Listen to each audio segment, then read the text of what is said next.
جزا اللہ تعالی عنا محمدا صلی اللہ علیہ وسلم بما هو اہلہ۔ بسم اللہ الرحمن الرحیم۔ یہ بات آپ حضرات کے ذہن میں ہے کہ ہماری گفتگو فعل مضارع سے متعلق ہو رہی تھی، ہم فعل مضارع کے بارے میں گفتگو کر رہے تھے۔ تقریباً فعل مضارع سے متعلق جو ضروری قواعد ہیں، ابتدائی قواعد، وہ سب ہمارے سامنے آ چکے ہیں، اور فعل مضارع کے تمام صیغوں یعنی 14 صیغوں کا بیان بھی آ چکا ہے۔ اس لیے آج کے سبق میں آپ کے سامنے کچھ افعال دیتا ہوں اور گردان کا ایک نمونہ دیتا ہوں۔ تو مضارع کی جو 14 صیغے الگ الگ پڑھے ہیں آپ نے، ان 14 صیغوں کو یکجا دیکھیں اور ان 14 صیغوں کی یکجا گردان بھی کریں۔ آج کا سبق بس اتنا ہی ہے، میں اسکرین آپ کے سامنے کیے دیتا ہوں۔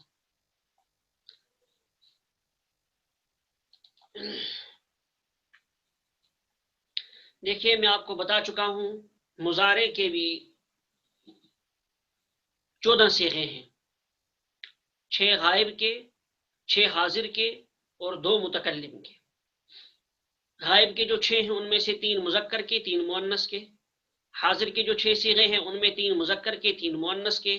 متکلم کے جو 2 صیغے ہیں اس میں ایک واحد متکلم جس میں مذکر اور مؤنث دونوں شامل ہیں، اور دوسرا جمع متکلم جس میں تثنیہ اور جمع، مذکر اور مؤنث چاروں شامل ہیں۔ تو کل یہ 14 صیغے ہوئے۔ ان 14 صیغوں کا بیان گزر چکا ہے۔ اب اس کے ساتھ ساتھ ایک بات یہ بھی آپ کے ذہن میں ہے کہ فعل مضارع بنتا ہے فعل کے شروع میں، فعل ماضی کے شروع میں علامت مضارع بڑھانے سے۔ علامت مضارع 4 حروف ہیں، الف، تا، یا، نون۔ 4 صیغوں میں یا کا استعمال ہوتا ہے، اور 6 2 8 صیغوں میں تا کا استعمال ہوتا ہے، اور ایک صیغے میں الف اور ایک صیغے میں نون۔ اس طرح سے علامات مضارع اس فعل مضارع کے شروع میں لگتی ہے۔ پھر آخر کے سلسلے میں فعل مضارع کا جو آخر ہے، آخری حرف ہے، اس کے سلسلے میں آپ کو یہ بتایا گیا تھا 5 صیغوں کے آخر میں مرفوع ضمہ ہوتا ہے، ان کے آخر میں کچھ نہیں بڑھایا جاتا۔ 5 صیغوں کا جو آخری حرف ہے وہ مضموم ہوتا ہے، یعنی اس پر پیش آتا ہے، اور 7 صیغوں کے آخر میں نون اعرابی بڑھایا جاتا ہے، اور 2 صیغے جو جمع مؤنث کے ہیں، جمع مؤنث غائب اور جمع مؤنث حاضر، ان 2 جمع مؤنث کی صیغوں کے آخر میں بھی نون آتا ہے، لیکن وہ نون اعرابی نہیں بلکہ نون جمع ہے۔ تو کل یہ 14 صیغے ہوئے، اور باقی تمام صیغوں کا آخر کا اعراب بھی آپ کو معلوم ہو گیا۔ باقی تفصیلات آپ کے سامنے آتی رہیں گی۔ جو تفصیلات آپ نے پڑھی ہی ہیں ان قواعد کو مد نظر رکھتے ہوئے آپ فعل مضارع کی یہ گردان کریں، نصر ینصر سے۔ نصر ینصر کے معنی مدد کرنا۔ ایک بات اور ذہن میں رکھیں، تثنیہ کے جو 4 صیغے ہیں، تثنیہ مذکر غائب، تثنیہ مؤنث غائب، تثنیہ مذکر حاضر اور تثنیہ مؤنث حاضر، تو تثنیہ کی 4 صیغوں میں جو نون اعرابی ہوتا ہے یہ مکسور ہوتا ہے، یعنی اس کے نیچے زیر ہوتا ہے، اور باقی صیغوں میں، باقی جو 3 صیغے بچے ان میں نون اعرابی مفتوح ہوتا ہے۔ تو تثنیہ کے ان 4 صیغوں میں مکسور ہوتا ہے، یہ بات بھی ذہن میں رکھ لیں۔ تو دیکھیے ہمیں نصر ینصر سے گردان کرنی ہے۔ نصر یہ ہے ماضی، ینصر اسی سے بنا مضارع۔ تو نون صاد را یہ ہے اصل حروف، اسی نون صاد را کے شروع میں ہم نے یا بڑھا دی تو مضارع کا واحد مذکر غائب کا صیغہ بن گیا۔ تو اب ینصر سے گردان آگے چلے گی، نصر ینصر کے معنی مدد کرنا۔ تو چلیے پہلے ہم گردان کر لیتے ہیں، ینصر، ینصرانی، ینصرون، تنصر، تنصرانی، ینصرنا۔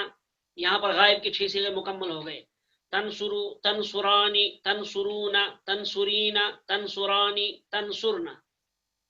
یہاں پر حاضر کے 6 صیغے مکمل ہو گئے، انصر واحد متکلم، ننصر جمع متکلم۔ تو ایک مرتبہ پھر تیز تیز کریں آپ، ینصر، ینصرانی، ینصرون، تنصر، تنصرانی، ینصرنا، تنصر، تنصرانی، تنصرون، تنصرین، تنصرانی، تنصرنا، انصر، ننصر۔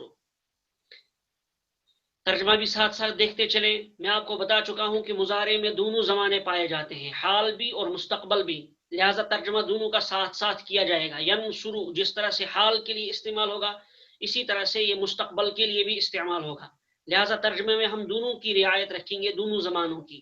ینصرو مدد کرتا ہے یا مدد کرے گا وہ ایک مرد، صیغہ واحد مذکر غائب. ینصرانی دیکھیے تثنیہ کا صیغہ ہے، اس لیے اس کے آخر میں جو نون ہے یہ نون مکسور ہے. کیا ہے؟ یہ نون مکسور ہے، اس کے نیچے زیر ہے. ینصرانی مدد کرتے ہیں یا مدد کریں گے وہ دو مرد. اب دیکھیے مدد کرتے ہیں یہ ہو گیا حال، یا مدد کریں گے یہ ہو گیا مستقبل، دونوں زمانے اس میں پائے جاتے ہیں. وہ دو مرد صیغہ تثنیہ مذکر غائب. ینصرون اب دیکھیے جمع کا صیغہ ہے اس لیے نون اعرابی یہاں مفتوح ہے، جمع کے دونوں صیغوں میں مفتوح ہوتا ہے، اور واحد مؤنث حاضر کے صیغے میں بھی مفتوح ہوتا ہے. ینصرون مدد کرتے ہیں یا مدد کریں گے وہ سب مرد، صیغہ جمع مذکر غائب. تنصر مدد کرتی ہے یا مدد کرے گی وہ ایک عورت. تنصر اب تنصر واحد مؤنث غائب کے لیے بھی آئے گا اور تنصر واحد مذکر حاضر کے لیے بھی آئے گا، یہ ذہن میں رکھیے. تنصر مدد کرتی ہے یا مدد کرے گی وہ ایک عورت، صیغہ واحد مؤنث غائب. تنصرانی مدد کرتی ہے یا مدد کریں گی، مدد کرتی ہیں یا مدد کریں گی وہ دو عورتیں، صیغہ تثنیہ مؤنث غائب. یہاں لکھ دیتے مدد کرتی ہیں، مدد کرتی ہیں یا مدد کریں گی وہ دو عورتیں، صیغہ تثنیہ مؤنث غائب. ینصرن مدد کرتی ہیں یا مدد کریں گی وہ سب عورتیں، صیغہ جمع مؤنث غائب. اب آگے ہم حاضر غائب کے 6 صیغے مکمل ہو گئے، 3 مذکر کے 3 مؤنث کے. واحد مذکر غائب، تثنیہ مذکر غائب، جمع مذکر غائب. واحد مؤنث غائب، تثنیہ مؤنث غائب اور جمع مؤنث غائب. یہ غائب کے 6 صیغے مکمل ہو گئے. اب ہم چلیں گے حاضر کے 6 صیغوں کی طرف. اب دیکھیں ان کا رنگ بھی الگ ہے، کلر بھی الگ الگ ہے. تنصر مدد کرتا ہے یا مدد کرے گا تو ایک مرد. دیکھیے یہاں بھی تنصر آیا تھا، میں بھی بتا چکا ہوں آپ کو. تنصر واحد مؤنث کے لیے بھی آتا ہے اور تنصر واحد مذکر کے لیے بھی آتا ہے. یہ واحد مؤنث کے لیے آیا اور یہ واحد مذکر کے لیے، واحد مؤنث غائب اور واحد مذکر حاضر. تنصر مدد کرتا ہے یا مدد کرے گا تو ایک مرد. اب دیکھیے کرتا ہے یا کرے گا، کرتا ہے حال، کرے گا مستقبل. واحد صیغہ واحد مذکر حاضر. تنصرانی مدد کرتے ہو یا مدد کرو گے تم دو مرد، صیغہ تثنیہ مذکر حاضر. تنصرون اب دیکھیے تنصرانی تنصرانی تنصرانی 3 مرتبہ آئے گا، یہ میں پرسوں بھی آپ کو بتا چکا ہوں. تنصرون مدد کرتے ہو یا مدد کرو گے تم سب مرد. اب دیکھیے تنصرون یہ جو جمع کا صیغہ ہے اس میں نون اعرابی مفتوح ہے، نون اعرابی پر زبر ہے. تنصرون مدد کرتے ہو یا مدد کرو گے تم سب مرد، صیغہ جمع مذکر حاضر. تنصرین مدد کرتی ہے یا مدد کرے گی تو ایک عورت. اب دیکھیے واحد مؤنث حاضر میں بھی نون اعرابی مفتوح ہے.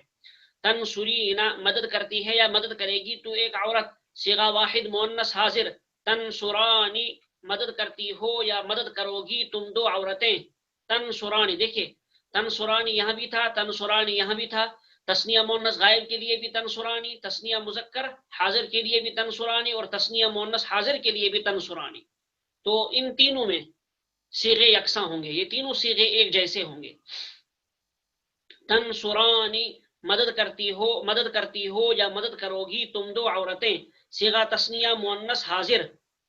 تنصرن مدد کرتی ہو یا مدد کرتی ہو یا مدد کرو گی تم سب عورتیں. اب دیکھیے تنصرن جمع مؤنث کا صیغہ جمع مؤنث حاضر. یہاں پر حاضر کے 6 صیغے مکمل ہو گئے. اب یہاں متکلم کے 2 صیغے رہے ہیں. انصر اب دیکھیے یہ ان 5 صیغوں میں سے ایک ہے، اس کے آخر میں کوئی اضافہ نہیں ہے، صرف اس کے آخر میں جو را ہے آخری حرف یہ مرفوع ہے، اس پر پیش آ رہا ہے. اسی طرح سے ننصر میں بھی آخری حرف مرفوع ہے، دیکھیے پیش آ رہا ہے. تو 5 صیغوں کے آخر میں پیش ہوگا. انصر مدد کرتا ہوں یا مدد کروں گا میں ایک مرد یا ایک عورت. واحد مذکر و مؤنث متکلم، صیغہ واحد مذکر و مؤنث متکلم، مذکر بھی ہے اور مؤنث بھی ہے، متکلم ہے. ننصر مدد کرتے ہیں یا مدد کریں گے ہم دو مرد یا دو عورتیں، یا سب مرد یا سب عورتیں. دیکھیے ہم دو مرد یا دو عورتیں، ہم دو مرد تثنیہ مذکر، یا دو عورتیں تثنیہ مؤنث متکلم، یا سب مرد جمع مذکر متکلم یا سب عورتیں جمع مؤنث متکلم. اب دیکھیں اس میں 4 صیغے آ گئے. ننصر مدد کرتے ہیں یا مدد کریں گے ہم 2 مرد یا 2 عورتیں یا سب مرد یا سب عورتیں. صیغہ تثنیہ و جمع مذکر و مؤنث متکلم، ان چاروں کے لیے کیا استعمال ہوگا؟ ننصر. تو یہ جو بنیادی چیزیں تھیں یہ آپ کے ذہن میں آ گئی.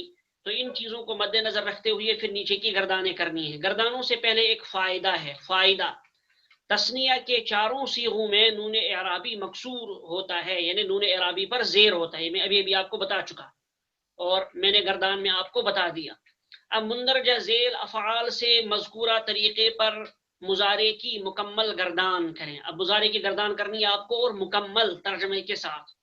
یکتبو پہلے ہم گردان کریں گے یکتبو سے. دیکھیے اس سے پہلے بھی میں آپ کو بتا چکا ہوں، یہ جو آخر سے پہلے والا حرف ہے، اس آخر سے پہلے والے حرف پر جو اعراب ہوگا اس کو یاد رکھنا ہے.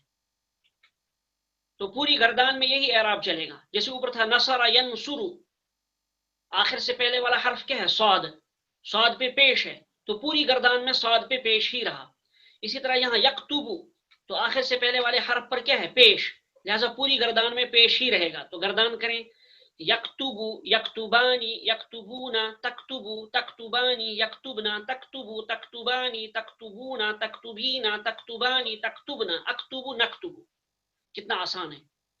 3 دن آپ مسلسل اس پر مشق کر چکے ہیں تو کوئی مسئلہ نہیں ہے آپ کے لیے. تو پھر کرتے ہیں یکتبو یکتبانی یکتبونا تکتبو تکتبانی یکتبنا تکتبو تکتبانی تکتبونا تکتبینا تکتبانی تکتبنا اکتبو نکتبو. تو کتب یکتب یکتب کی معنی لکھنا. اب مثلا ہم کہیں گے یکتب لکھتا ہے یا لکھے گا وہ ایک مرد، یکتبانی لکھتے ہیں یا لکھیں گے وہ 2 مرد، یکتبون لکھتے ہیں یا لکھیں گے وہ سب مرد. تکتب لکھتی ہے یا لکھے گی وہ ایک عورت، تکتبانی لکھتی ہیں یا لکھیں گی وہ 2 عورتیں. یکتبنا، اب دیکھیں یکتبنا ہو جائے گا.